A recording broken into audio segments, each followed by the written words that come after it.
Will you get charged for pushing the SOS button? This is a really good question, and it requires sort of a complicated answer. We've already addressed this question in an older video, but it brought up even more questions. There are so many people out there that have pushed this button and not gotten charged at all, while others have had to pay thousands upon thousands of dollars. Why is that? We're also going to address the recent Apple versus Garmin war and whether or not you should get one versus the other. Also, where is Elon Musk in all of this? We're going to answer that question and a ton more as I talk to my good friend and backcountry tech expert, Cris Hazzard. Okay, so this Apple Garmin war that's happening. Now, I kind of feel like this video might be a little late to the game. Maybe not. I feel like people are like, I feel like there's like these companies. Here's what I feel like. I feel like Garmin obviously knew this was coming, right? Because like the day of or the day after they released their like update that's going to one up Apple after Apple just one upped them, right? Yeah. And I feel like they're just slowly leaking out little bits of information. Every turn there's something new, and it's just like, at what point is Elon going to come into the mix? That's what I want to know. Like, where's Starlink? So what are your thoughts on this whole Apple Garmin debacle and everything that's going on? And I mean, it's not a debacle because I feel like there's really cool things happening, right? Like, you want to be able to send pictures and all that stuff. I want to be able to just make a phone call and not think about it. I feel like where we're at right now is this is 20 years ago when text messaging and T9 was going on. And like, right? Like in 10, 15 years, we're not going to have cell towers or something. I don't know. We'll probably have cell towers, but everything is about to explode in a big way. So it's an exciting time because it's kind of the wild west of satellite communications right now. Apple just introduced non-emergency text messages over satellite, and you can just send a text saying, "Hey, hey, honey, I'm late. Don't call." All free, right? Yeah, completely free. All free. Of course. What I've heard, and I don't know this for sure, but what I've heard is they have a problem measuring usage, and they're trying to figure out how to measure usage. And it's already the cat's out of the bag, so to not have it would be a big deal. But when that happens, we'll see what happens with pricing. But I think it's free for 2 years on the iPhone. Google Pixel 9 came out that has satellite SOS on it, which is a big deal for Android. And I'd imagine at some points it would have messaging as well. And then, of course, there's Garmin. Now, they bought the InReach product from DeLorme about 11 years ago, and the technology has been exactly the same until this latest Garmin InReach Messenger Plus came out. And the Messenger Plus uses a different type of modem, same satellite constellation, but a different technology, which allows you to do images and voice notes now. So that's something you can't do on the Apple. So it's like a little bit of an arms race and these really baby steps, right? Because if we're dealing with satellites, you can't just shoot satellites up into the sky unless you're Elon Musk, and then you can do it. Right. Yeah. However often you want. But so there's this little arms race. Garmin could have probably pushed the InReach technology a little bit more earlier, but they didn't. They just sort of rode that out and capitalized on it.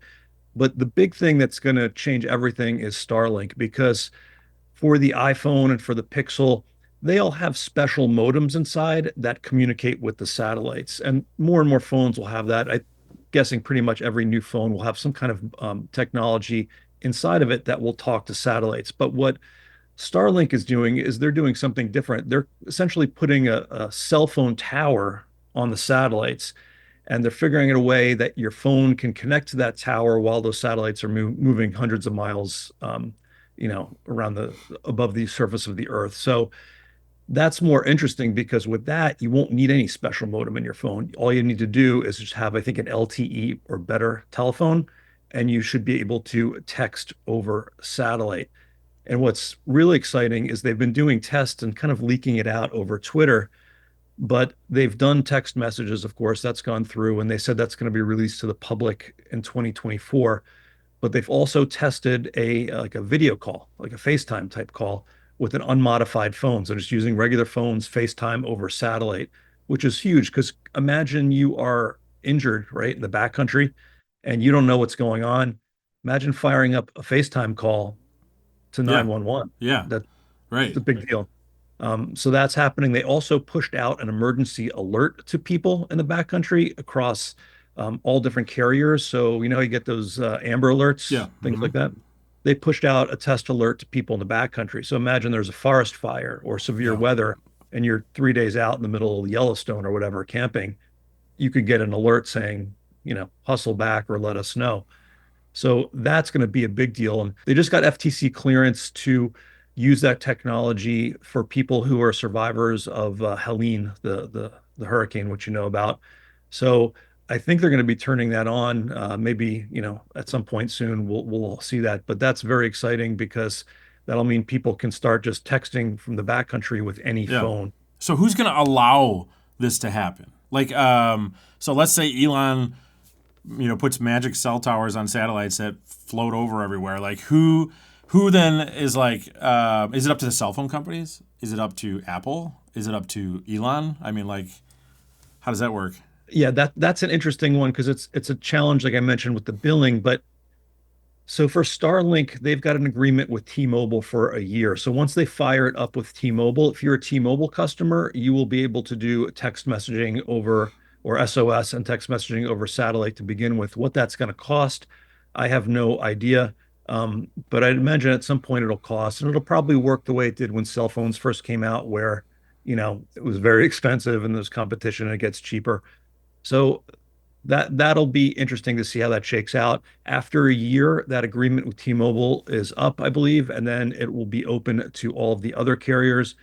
And you also have companies like Verizon and AT&T working with other companies like AST Space Mobile to get other satellites up and offer satellite service. So we're on the cusp of it. I'd say within a year, 2 years, I'm guessing pretty much everyone will have some kind of satellite connectivity when they're out of cellular range. So what's the reason to buy an InReach now? Like, why would I be if I got a phone, if I got a 14 or newer? Yeah. Why should I just cancel my InReach plan, throw my Garmin in the garbage, toss this thing to the curb? Like, why do I need this anymore? Yeah, it's a good question. So the thing about phones is that they're not rugged outdoor equipment, right? The Garmin InReach is built to be thrashed. I've never broken a Garmin InReach, and I've had them for over 10 years now, or a Garmin GPS. I've never cracked them or broke them. The battery lasts longer, which is important if you're in an emergency situation and you're texting back and forth over satellite. You're going to want as much satellite, much battery juice as you have or you can get. And they work around the world. That's the other thing. So Garmin's work, I've had a subscriber send me a message from Antarctica using their InReach, which Oh, is very nice. cool. Yeah. Whereas the iPhone has a limited range right now and a limited footprint. They are rolling it out to more places. There's, couple, maybe a dozen, 2 dozen countries for SOS. The messaging is only in the US and I believe Canada now, but I'd imagine they'd roll that out more places and it'll just be more places eventually. So if you really want a level of security, you keep the Garmin. Now, Garmin also just changed their pricing plans when this new messenger came out. There's no more annual plan. So that was a way for people to save money when they only used it maybe a couple months a year. The annual plan is gone, and now it is only monthly, and there's an activation fee. So you can't just turn it on and off. So what a lot of people have been doing is they've been using this plan. It's a secret plan that Garmin has called Enabled. They don't have it on the Ooh. website, but it's an option when you're configuring your plan. And with the enabled plan, you can do SOS and then everything else you pay for. So what I'm doing personally is I'm going to keep my Garmin InReach on enabled. And then if I have an emergency and I need it, I can use it. And then for non-emergency texting, I'm going to use my Yeah, iPhone. right. That's a good idea to. I mean, if you've got this, like, so, but if you don't own this, should you run out and buy this just to have the rugged nature of this, or I mean, for the casual person, right? Yeah, I think I don't know. yeah, I mean the casual hiker, what I recommend is that if you're just a casual hiker and you're a fair weather hiker, so you're not going out in the rain where you need to use a touch screen, it's pouring out. If you just go hike or backpack when it's nice out, which a lot of people do, then I think the phone is fine. I would just get a rugged case for it, and I'd make sure you have an extra battery that you can charge it up and have that extra juice that you use, and don't charge it for, to take more photos, just save it exclusively for an SOS. That's a lot cheaper than buying a couple $100 Garmin InReach device and a subscription and all of that. You can probably go on Amazon and buy a battery for like $20 or something. Yeah. So what are you taking out when you go out? Are you taking this? Is this your go-to?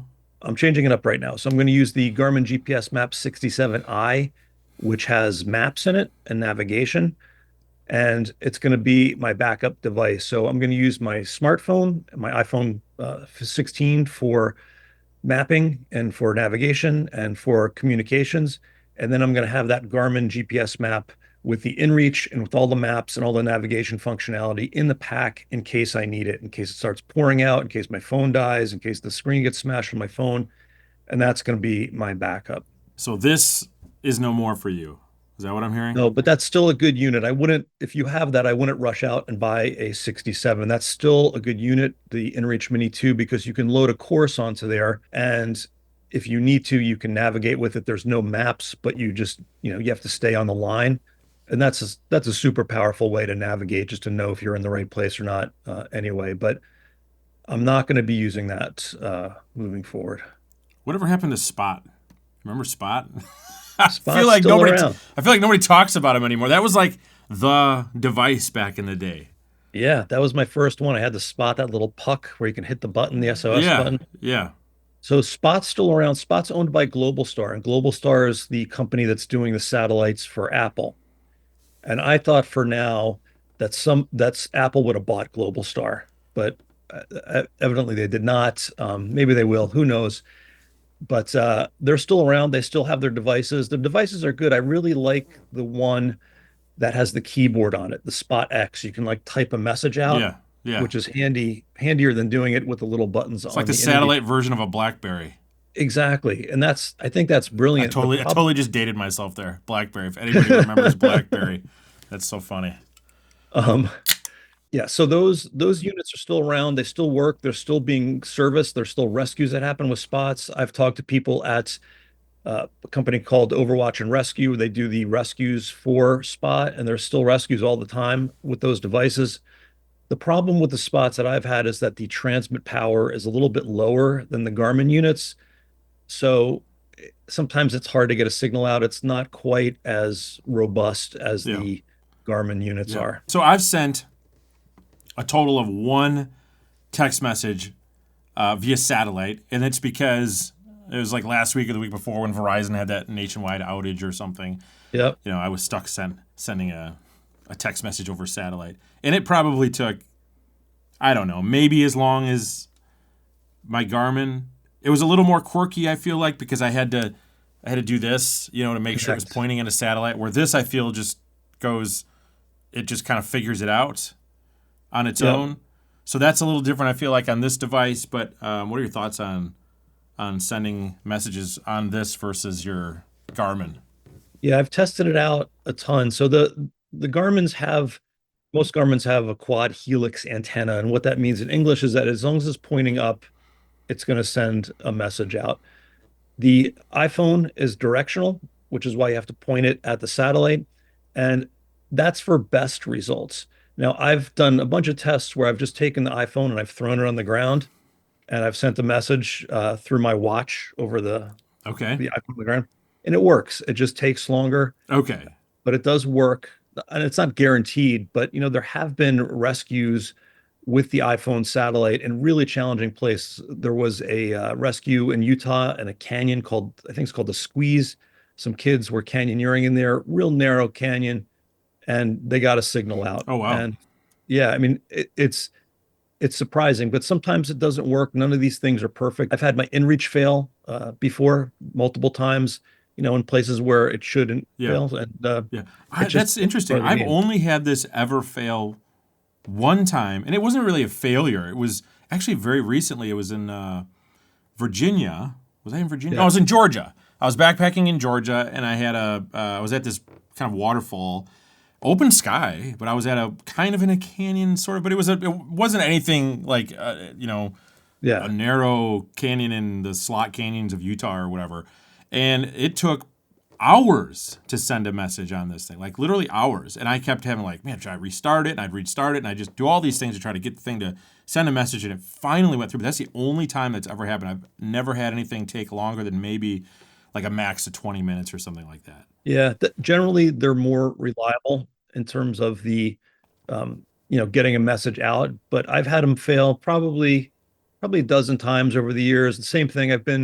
I've had it fail in the top of Half Dome, top of Half Dome, clear blue skies, 8,000 something feet, whatever it is, and message fails. So there's not a lot of rhyme or Hmm. reason. I always just tell people, like, you just need to be realistic. These are little pieces of plastic and metal and glass, talking to a satellite Yeah. hundreds of feet above the earth. I So just that's interesting. Maybe you got a defective one. I mean I've had this. I started out with my first one was the original InReach. I've only ever yeah, had the InReach minis, and the first one was the InReach. So it's probably been 5, maybe 6 years since I've been using one of these.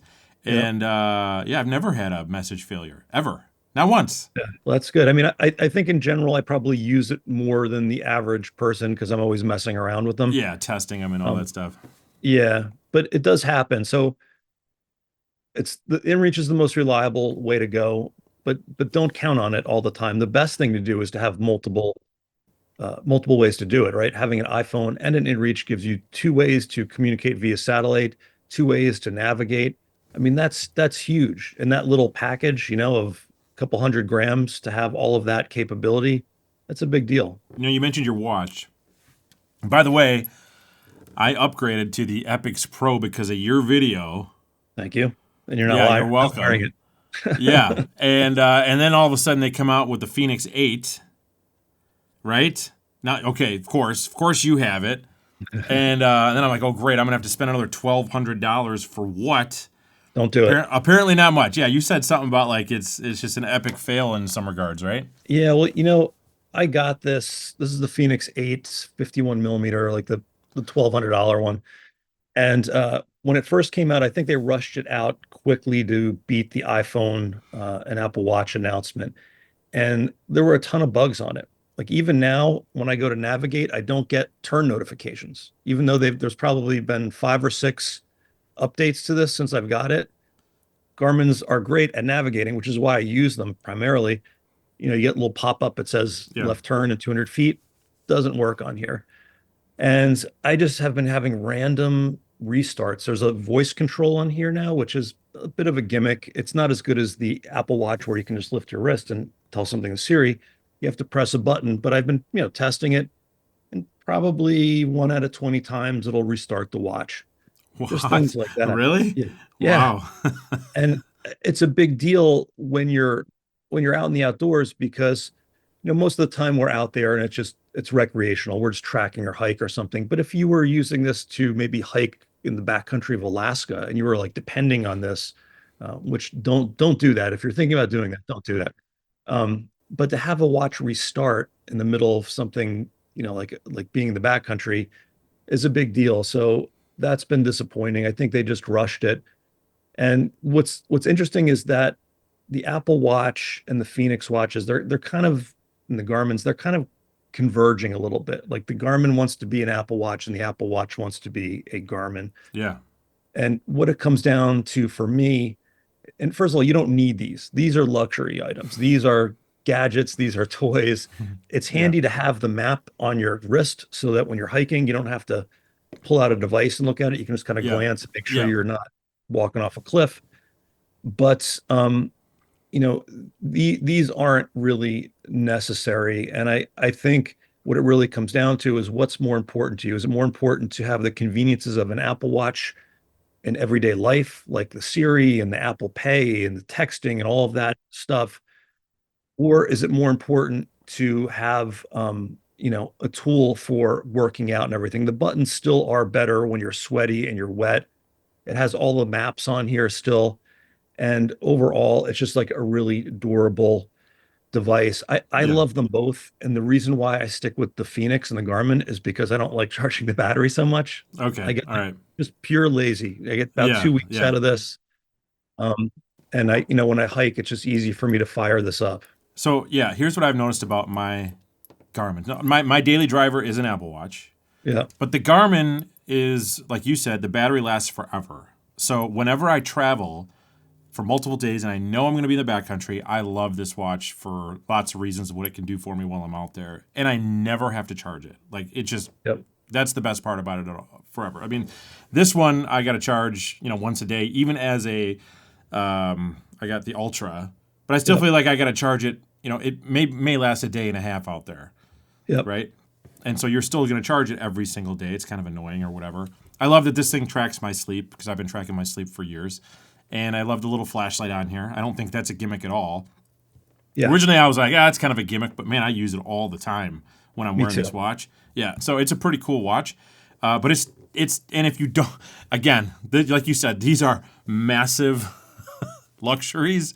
And to have both is an exceptional luxury. Yeah. So 100%. People are probably like rolling their eyes at me comparing which watch should I wear today? Which Rolex? Yeah, which Rolex should I wear today? I know. Total side story. There's a dude that is a dad on our he watches these videos sometimes. So he's gonna laugh. He's a dad on my son's baseball team, and he's got 3 Rolexes. The minimum cost on all of them is like $20,000. So I don't know how he does it. But anyway, he's always got a different Rolex. But yeah, so like I kind of feel like that's the world with these watches. This one is a daily driver, but this is a better daily driver. This one is an outdoor watch, but this is a better outdoor watch. So if you're, in my opinion, if you're specifically doing outdoor activities like all the time, the ultra stuff, the running and all that stuff, this is definitely the way to go. It's the one and done. And you can still do all kinds of stuff on this. You're not going to be dissatisfied with this watch, I don't feel like, right? No, it's a great watch. And the nice thing about the Garmin too, in addition to the battery, is that it has all of those health metrics just like all in there. So in the morning, there's a morning report. It says, this is how you slept, and this is the type of workout you should do. And here's your heart rate variability. All of those things, Apple could be doing that. They just chose not to. There's a new app on the new iOS or the new watch OS called Vitals, and it gives you some information like your resting heart rate and your temperature and your respiration, but it doesn't have things like heart rate variability like HRV. But on the other hand, the Apple Watch has things like AFib detection. So if you have a heart problem, it'll constantly monitor, which the Garmin could do, but it doesn't do. So it's, as somebody who loves them both, it's a frustrating first world problem to have. For sure. Choose which one. I want to shift gears on you real quick. I want to ask you about, so you and I talked, it was probably at least a year ago, around there, where we talked about, how much does it cost to press your SOS button? And we had some thoughts on that. And then I took that video and I made a short out of that video, as you know. And that short did really well. It's got almost 10 million views on it right now. And the comments were mostly in agreement with what we had to say on that short. But there were a few that were like, hey, wait a minute. That's not right. And Emmett, maybe we should just play that short real quick. If you push the SOS button on your Garmin, are they going to charge you for that? I asked my friend Chris, who is probably the smartest person on YouTube when it comes to anything tech-related for the backcountry. You can hit that anytime. You don't get charged to talk to SOS on, I think, all of them, especially Garmin, I know for a fact. But the SOS is included with your subscription to InReach. You never pay for a rescue. You only pay for negligence. If you go out and you are, in genuine need of a rescue, they will rescue you. It will be free of charge. I just thought that that's what it was. Like, if a helicopter's coming to get you, it's on you. Generally, unless you're negligent, a backcountry rescue is free. Now, if a front country resource like an ambulance or an air ambulance is involved, you or your insurance company may have to pay for those bills.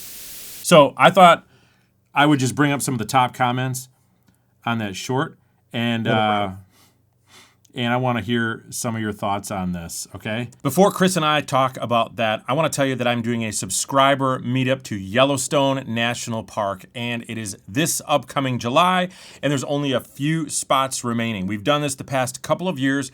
The first year we did it in Yellowstone, the second year we did it in Banff, and we're back to Yellowstone. It is one of the most fun trips I've ever done, and the people that go on it are always amazing. So click the link in the description below if you want to find out more about meeting up in Yellowstone this upcoming July. This is the top comment.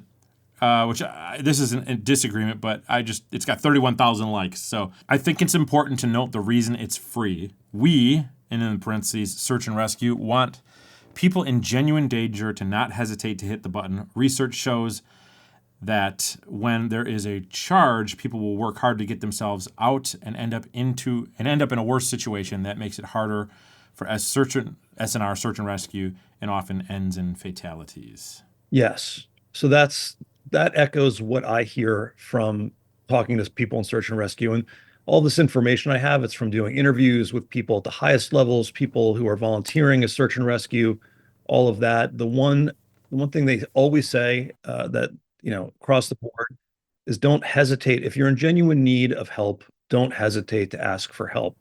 And the thing is, what is genuine need? Like a genuine, call for help for somebody who's very experienced could be very different than somebody who's going backpacking for the first time. So the context of that is relative to your experience level, relative to your comfort level. But what I've been told by the search and rescue people, not across the board, but a lot of them have said, when you're not sure of a safe outcome, that's when you should ask for help. And it's not going to guarantee that a helicopter is going to swoop in and pull you out of there, but it will, ensure that you're getting on the radar of people who are there to help you and want to help you. So you shouldn't, be prepared. Don't be negligent. Don't break the rules. And if you need help, you ask for help. Yeah. This next comment got 4.6 thousand thumbs up. It's got negligence sounds like a word that gets applied conveniently. Yeah. So some states are charging for a rescue that would normally be free if you're negligent. And what is negligent, right? Because that's loosey-goosey term to me. And from what I've heard is it's if you are disregarding signs and disregarding common sense, right? And New Hampshire is one of the states that is starting to charge people for rescues when they're negligent. And from what I'm seeing, it's if people are going, I think there was a family that went hiking, they didn't bring any water, and they left, an hour before sunset, and then they were out in the dark and they needed help. Like that to me is a common sense thing. Negligence also is if a trail is closed, like here in Southern California right now, we have a ton of trails that are closed because of these fires, and people are going past the line that says, do not go here. And, they are essentially breaking the rules. Now, whether you actually get charged for the rescue or whether you get a ticket for doing that after you get rescued, you get some charges pressed against you. I'm not sure about how that is, but I think in general, I've never seen a situation where if you're prepared and you're following the rules and you need help, that you're charged for negligence. It's only for really egregious cases. Okay. That brings up a good point. I'm going to move past a couple of comments that I was going to highlight, but I think this one is probably going to get the most attention. This one's got almost 500 likes, and it says, and it sort of talks about what, I'm curious as how you're going to answer this. Somebody said, hey, Dan, please take another look into this. You absolutely can be charged for a backcountry rescue. Garmin actually sells insurance to cover heli flights out of the backcountry. I have it. I was not aware this could happen until Dixie, and they're referring to Homemade Wanderlust, she's got a great YouTube channel, and she was rescued, had to be evacuated from Idaho backcountry. Then she received a bill for evacuation to the tune of about $50,000. Check her video out. So I did. I looked at it, and it was really interesting. She got charged, I think, more than $50,000. Thankfully, I think she did have some insurance that she didn't realize she had with Garmin, but it was sort of on this auto renew. And anyway, it all kind of worked out in the end for her. But why would she get charged for a backcountry rescue? And you're saying that we don't get charged. Yeah, so here's the deal, and it's a little bit of a gray area. So in most of the places in the United States, a backcountry rescue is handled by volunteers that are usually working in conjunction with some sort of an official capacity, like they're working with the sheriff's department or a park service, and they come out and they're going to figure out a way to rescue you, whether it's a helicopter or people walking out or you're self-evacuating and they're meeting you. Those almost always are free across the board. And that I got from the North American Association of Search and Rescue.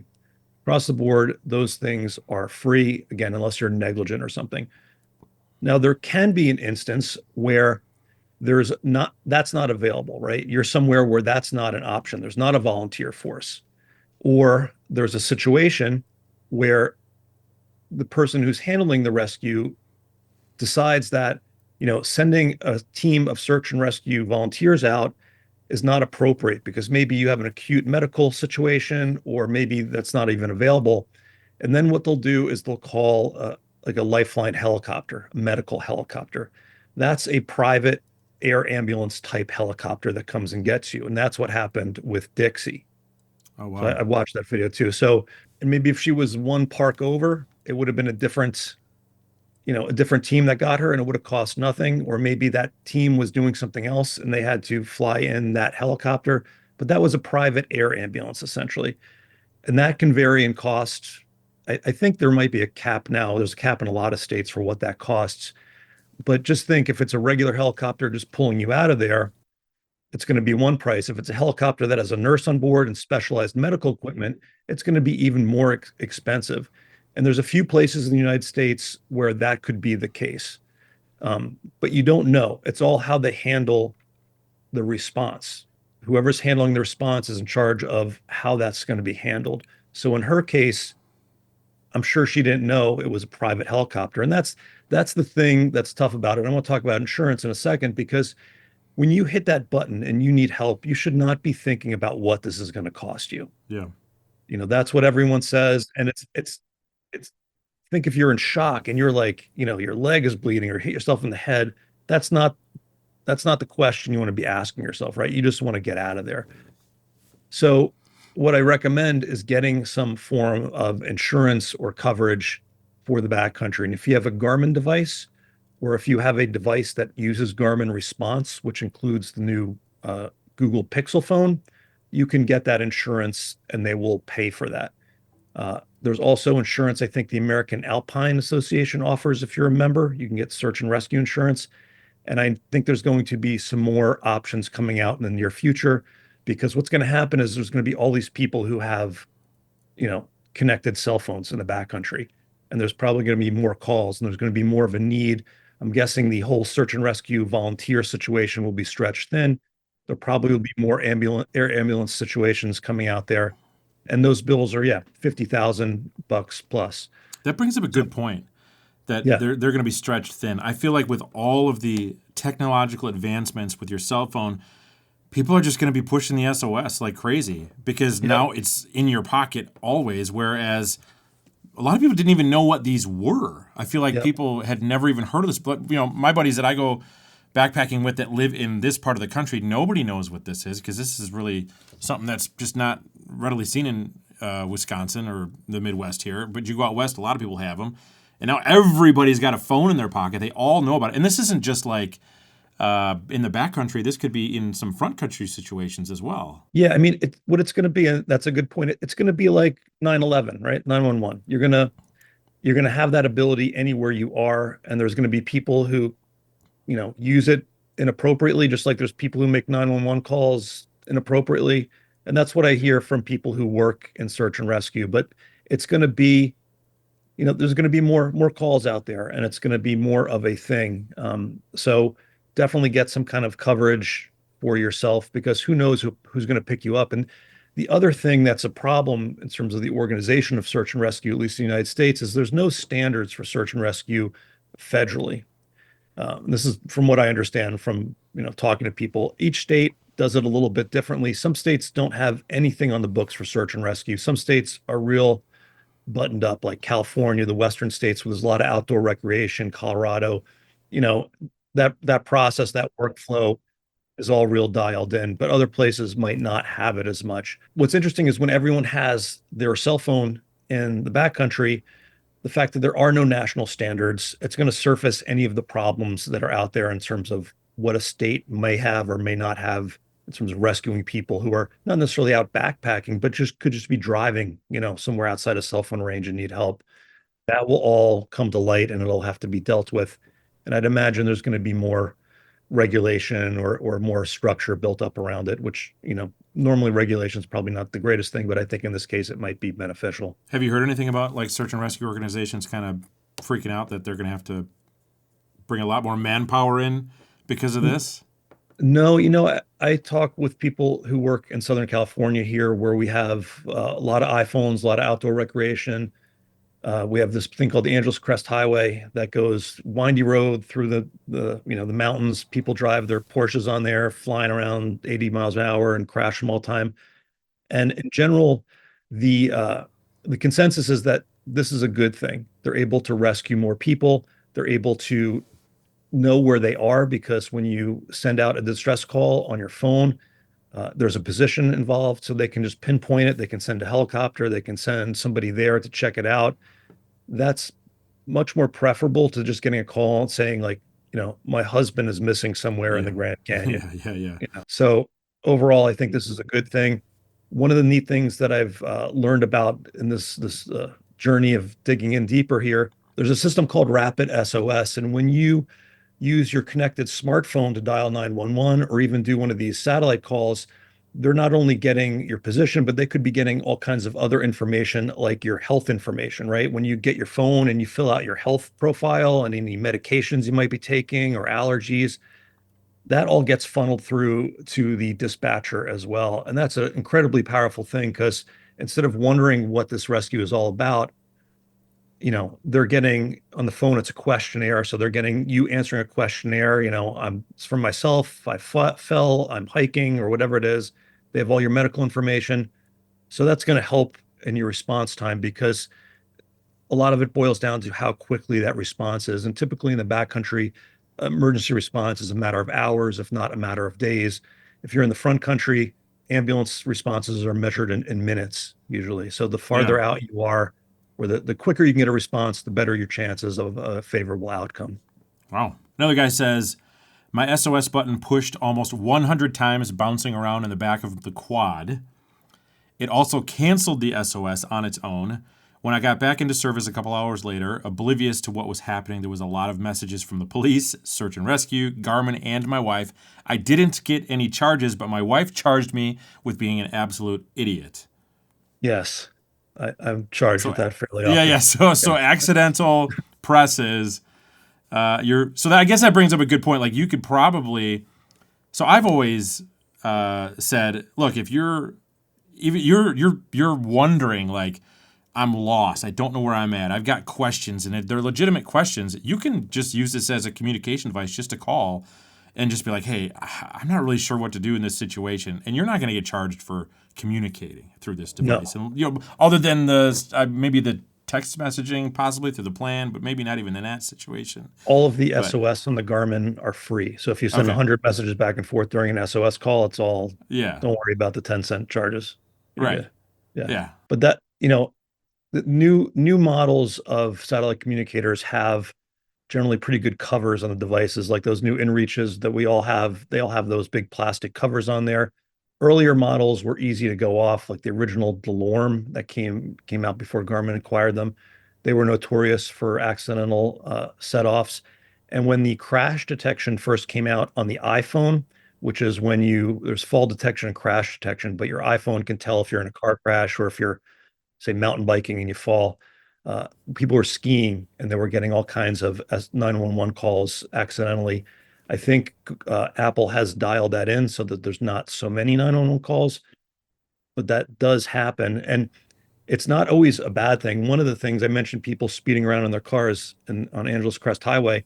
There was a case here in Southern California where people had an iPhone that had the satellite capability, ran their car off the side of the cliff, a couple hundred feet, crashed, unconscious. oh Car is man, lying, or sorry, the phone's lying outside of the car somewhere.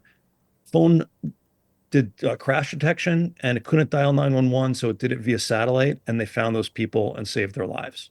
wow, So for all of the false calls, it might be worth it for the ones that really work. And that's one of the reasons why I carry an iPhone too. Like I just appreciate that because for me, one of the most dangerous things is driving to the trailhead, not necessarily yeah, hiking. right, yeah. Somebody else said I was rescued by a chopper once off the side of a mountain. I was stuck on a cliff and couldn't move an inch for several hours because the gravel around me was very loose and kept shifting. The helicopter was very terrifying because as it was coming towards me, it was making me start to slip. I tried to wave them off, but they thought it was me flagging them down. Luckily, I was able to grip the sand hard enough to hold on while a man came down and grabbed me. I would have died that day if it weren't for them. I will always be grateful. Anyway, once I was safely out of the helicopter, the fire department informed me that if this had happened in Los Angeles County, I would have had to pay $10,000, but because it occurred in Kern County, it was free. As far as I know, that is false because I know people in Los Angeles search and rescue, and they don't charge. They don't charge for a rescue, again, unless there's a private air ambulance that comes to get you from somewhere. But for that type of situation, as far as I know, and leave a comment if you know otherwise, but that is not the case. But it's a good example of why it's important to carry some kind of a satellite communicator, because you could be as prepared, the most prepared person in the world, and have 50 years experience in the backcountry, but accidents happen, right? Yeah. You slip, something goes, you're not paying attention for a split second, and you've slipped, and now you're on the scree on the side of like a steep slope, 1,000 feet down. Yeah. Accidents happen in everyday life. And, if you're on the side of that cliff, if you're that guy and you opted to not get like maybe the Garmin enabled plan for, if you didn't have a thing and you're not paying $12 a month to have that plan, I'm pretty much guarantee that you'd be kicking yourself right then thinking, why did I not do that? Yeah. Awesome. Well, you are the man with all of the answers. I appreciate you yet again because I consider myself decently dangerous when it comes to tech, but no, I'm talking to the tech master today, so I appreciate all your insight and information and knowledge into this whole thing. So where can people find you? Yeah, I'm at hikingguy.com, or just go to hikingguy.com on YouTube, or search Hiking Guy anywhere. Probably find me. But yeah. And thank you for having me. I'm not sure I'm living up to all of those. Right. Awesome. Lofty Thanks, terms. Chris. But yeah, thanks so much, Dan.